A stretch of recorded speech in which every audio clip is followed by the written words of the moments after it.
Здравейте, уважаеми приятели на списание Зло Плюс! В днешното видео ще ви запознаем с новите моменти по отношение на обичайно благоприятните оферти.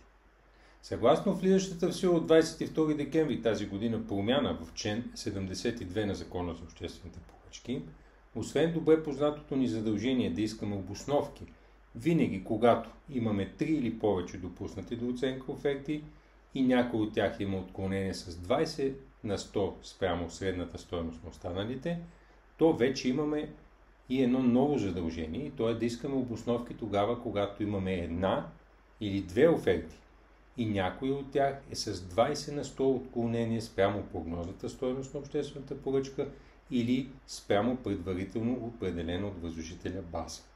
Напомням ви, че независимо от законовите ни задължения в тази връзка, то комисията следва да иска обосновка и винаги, когато има съмнение, че дадена оферта е необичайно благоприятна. По отношение на обосновките, такива се искат само единствено по показатели, свързани с цена или разход.